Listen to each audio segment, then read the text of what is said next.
ഓരോ ദിവസവും നമ്മൾ ഈ ദിക്ർ രാവിലെ അങ്ങോട്ട് സുബഹിസ്കാരം കഴിഞ്ഞിട്ട് ഈ ദിക്ർ ഒരു ചുരുങ്ങിയതൊരു 3 പ്രാവശ്യമെങ്കിലും ഈ ദിക്ർ നമ്മൾ അങ്ങോട്ട് ചൊല്ലിയാൽ അന്നത്തെ ദിവസം നിനക്കും നിന്റെ കുടുംബത്തിനും നിന്റെ സമ്പത്തിനും ഒന്നും സംഭവിക്കൂല. ഇത് ഞാൻ വെറുതെ പറയുന്നതല്ല. ലോകത്തിന്റെ നായകൻ നബി മുഹമ്മദ് മുസ്തഫ അവിടുന്ന് ഇന്ന് വരെ കളവ് പറഞ്ഞിട്ടില്ലല്ലോ. അള്ളാന്റെ റസൂൽ സല്ലല്ലാഹു അലൈഹി വസല്ലമ തങ്ങൾ സത്യമല്ലാതെ ഉച്ചരിച്ചിട്ടില്ലല്ലോ. ആ റിസാലത്തിന്റെ നാവ് കൊണ്ടാണ് പ്രവാചകൻ പറഞ്ഞതാണ്. അബൂ ദർദാ റളിയല്ലാഹു തആല റിപ്പോർട്ട് ചെയ്യുന്ന ഹദീസാണ്. അള്ളാഹു പഠിക്കാൻ ഈമാൻ നൽകി അനുഗ്രഹിക്കട്ടെ. പഠിക്കാനും പകർത്താനും അള്ളാഹു തൗഫീഖ് നൽകി അനുഗ്രഹിക്കുമാറാകട്ടെ. ഏതാണ് ദിക്ർ എന്നറിയോ?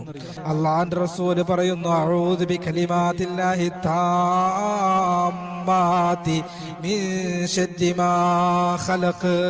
അഊദു ബികലിമാത്തില്ലാഹി താമ്മാതി മിൻ ശർരി മാ ഖലഖ് എന്നതാണ് ദിക്ർ.